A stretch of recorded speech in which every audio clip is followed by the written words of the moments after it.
Eto guys, sa pro player namin pinasubok yung PhilHealth strat kung mabisa nga ba. Eto yung meta na ayaw sana naming ilabas sa publiko kasi baka abusuhin nyo. Kaso lang maraming nagdududa. Kaya ngayon pinatesting namin sa tunay na pro player. Eto si James Punks, yung Kimi. Naka-live ng mga oras na to si James Punks at kasama namin si Waknu. Alam ko pro player din tong Rico S tapos isang viewer. So dito nagsimula yung kwento. Nag-iisip kasi kami dito na mabisang strat guys. Nagsuggest ako, sanabi tayo wak. Kaso ang sabi niya, Melissa naman daw. Kaso di talaga ako marunong mag-Melissa. Kaya sinuggest ni Wakno na PhilHealth strat na lang. Parang wala naman kayo, mga demonyo naman kayo. Sorry. Wala ba kayo mga puso? Sorry. Oh, sorry na. Nag-sorry na.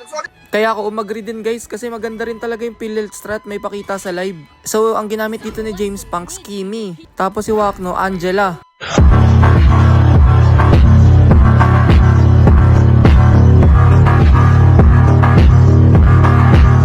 Bading. Dapat digi to guys, kaso nakuha ng kalaban kaya nagmatilda na lang kami. Tapos ako naman nag-S-test. Tapos yung S5 para miss. So eto na naman, isa pang araw, isa pang kwento. Ako nga pala si Doc Jin. At ito yung kwento sa gameplay na to. So sila po yung mga masiswerteng masasampulan ng PhilHealth strat. At ito naman po yung lineup namin. Bading na naman to, paro. Naka-Angela na naman. Ang laki ng katawan. Hindi ko gusto ang sinasabi ng iyong bibig. Ito yung una kong sama sa team fight guys kasi ako yung gold laner. Kuhalan niya yung Ruby, walang pakiramdam oh. Di niya alam, tinitiktikan na siya nilimang kumag eh. Patayan loko. Isa lang yung goal namin dito guys, dapat hindi mamatay si Master Punks. Pag namatay siya, kanya-kanyang takbo na. Kumbaga siya yung presidente namin sa game na to. Tara, Gagi. Wala na tong awat-awat. Tara, sigurin natin sa bot, pre. Sir! Yes, sir! Ganito lang gagawin natin guys. Didikit lang tayo kay James Punks kasi kapag humiwalay tayo sa kanya, wala tayong kwentang tao. Uy, Gagi. Tara, tara. Ayun na. Alam bawas yung Odette, oh. Punyeta! Walan niya guys, walang namamatay sa amin. Pero dito ako nadali guys, walan niya, magta-type sana ako eh. Kaso lang may Odette palang leche. Eto lang yung assignment namin guys, protektahan yung presidente. Di pwede mamatay yung presidente niya, par. Legit. Legit, sagad natin to, pre. Legit. Hayaan niyo sila, hayaan niyo. So, yung par. Dito ako natatawa kay Wakno guys, walan niya, nilalamok na sa top. Kaya sinabihan ko na siya dito, ikaw Depwak, lalamukin ka dyan. Kanina pa kasi siya nandun sa damo. Ikaw, pwede ikaw. Lalamukin ka dyan. Oo, pwede. Tama si, Doc. Putang ina, nakakasama ng loob.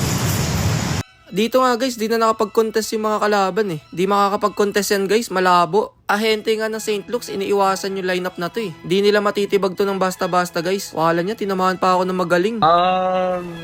Sasaluhin ko yan. Sasaluhin ko yan, boss. Tikit lang sa president. Pero dito kami muntikang madali guys, may sumisegue pala na Amon sa bot lane, di namin napansin. Tapos namatay yung bida, walan niya. Di kanya-kanya na muna mga bird. Pag ganyan lahat kami guys, wala nang kwenta. Ano, Imon. Banat. Nice. Hinahunting na namin yung Amon guys kasi siya yung nagpapahirap sa amin. Di ka ata pwedeng umalis sa base, matatapos tayo. Legit. Dito guys, pinagpaplanuhan na namin kung ano yung magiging diskarte kasi medyo nahihirapan kami sa ginagawa ng kalaban. Alam din kasi nila guys na di sila mananalo sa amin 5v5 kaya ang ginagawa nila sumisegway. Ito yung segue nila eh. Parang doon na lang sila mananalo eh. Protect lang sa presidente. Udit pre oh. Parang boss oh. Oh, sanib. Sanib president kay president. Gigi, sugod.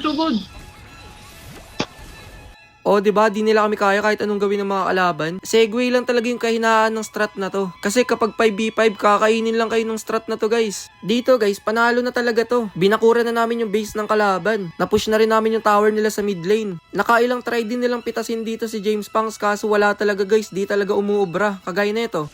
Uli ako par, kay president.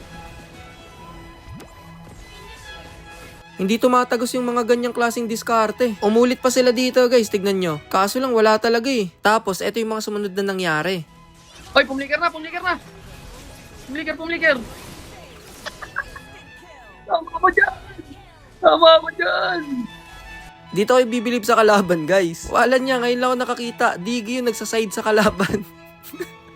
Paano nila naisip yan? Digi yung nasa side. Tanginang lala! Ngayon lang ako nakakita ng digi na sumisegway ah. Kamote tayo nabuhay, sa kamote tayo lumaki, sa kamote rin tayo mamamatay. Gusto mo sa ikwi.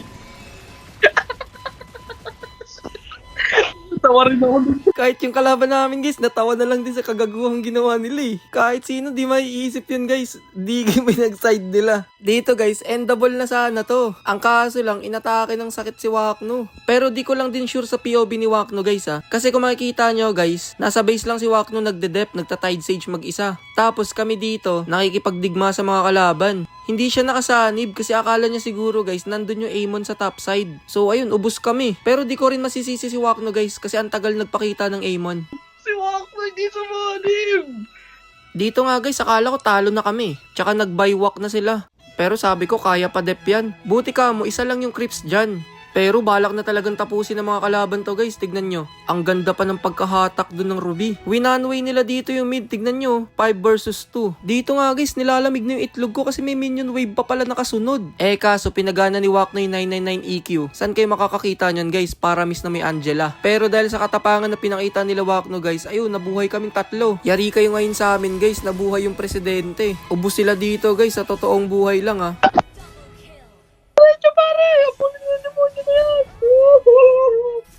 Apunin mo yan. Apunin mo yan. Ilang par.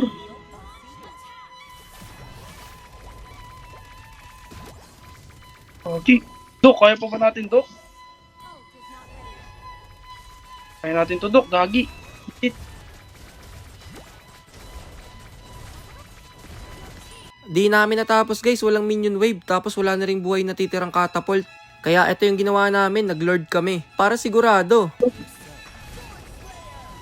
Eto na yon, dito na magkakaalaman kung tatagos nga ba yung PhilHealth strat sa high rank. Ang hirap kasi sa inyo guys, mga wala kayong believe sa strat at meta na nilalabas namin ni Wakno. Kaya eto, panoorin nyo na lang.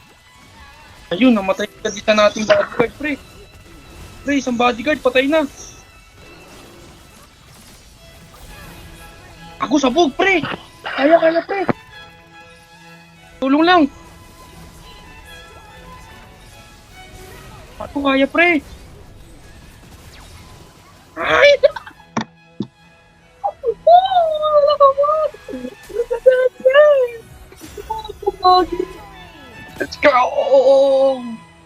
Ang ganda pala ng lineup na yung farm. Ay, pinapa-idol niyo ba ako? Oo, idol ka namin. So ayun guys no, sa pro player na po mismo galing. Maganda yung lineup na PhilHealth strat. So shoutout po sa mga nasampulan. Kagaguhan, kaululan, kakupalan. Pukingin na nyo.